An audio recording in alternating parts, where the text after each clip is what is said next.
Hello बच्चों, let's see this question and the question says which of the following statement is not correct। हमें बताना है कि कौन सी स्टेटमेंट जो है करेक्ट नहीं है। तो ये बेसिकली थ्योरेटिकल क्वेश्चन है। सो यहाँ पर की कंसेप्ट क्या यूज होता है? So the key concept is basic knowledge of crystals. Basic knowledge of crystals भी कह सकते हो। और जो डिफरेंस का पोर्शन है हमारा क्रिस्टलाइन और अमोर्फस सॉलिड्स के बीच में, वो हमें पता होना चाहिए। तो basic knowledge of crystal lattices हमें पता होना चाहिए। तो थ्योरेटिकल क्वेश्चन है, हमें बताना है कौन सी स्टेटमेंट ट्रू नहीं है। तो फर्स्ट स्टेटमेंट देखते हैं, molecular solids are generally volatile. ये स्टेटमेंट करेक्ट है बिकॉज फर्स्ट स्टेटमेंट में मॉलिक्यूलर सॉलिड्स जो होते हैं बच्चों, मॉलिक्यूलर सॉलिड्स ये जनरली सॉफ्ट होते हैं, are soft and volatile. Soft क्यों? बिकॉज इनके बीच में जो फोर्सेस ऑफ अट्रैक्शन होती है वो इतनी स्ट्रॉन्ग नहीं होती। जैसे आयनिक जो लैटिसेस हैं हमारे पास, आयनिक सॉलिड्स हैं लाइक NaCl, उसमें फोर्सेस ऑफ अट्रैक्शन होता है चार्जेस के बीच में, तो वो सॉफ्ट नहीं होते। लेकिन molecular solids are soft and volatile and have low melting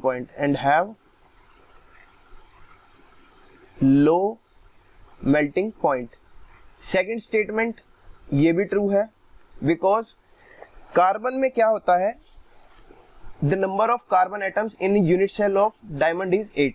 तो डायमंड में क्या होता है, 4 लैटिस पॉइंट होते हैं। So diamond has 4 lattice points. तो ध्यान से देखो, 4 लैटिस पॉइंट बोल रहा हूं मैं, बट नंबर ऑफ एटम्स तो 8 ही होते हैं, बट नंबर ऑफ एटम्स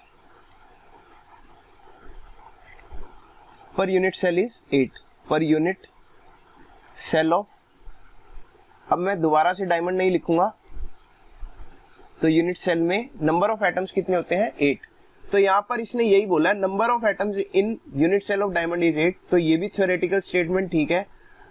और थर्ड जो है स्टेटमेंट वो है, the number of Brevis lattice in which a crystal can be categorised is 14। ये तो चैप्टर सॉलिड स्टेट ही यहीं से शुरू होता है कि हमारे पास 14 ब्रेविस लैटिस होते हैं। तो ये भी स्टेटमेंट ठीक है। फोर्थ स्टेटमेंट देखते हैं, the fraction of total volume occupied by atoms in a primitive cell is 0.48। तो ये स्टेटमेंट गलत है। फोर्थ स्टेटमेंट को अगर हम कंसिडर करें तो जो टोटल वॉल्यूम ऑक्यूपाइड होता है, total volume occupied by atoms in primitive cell is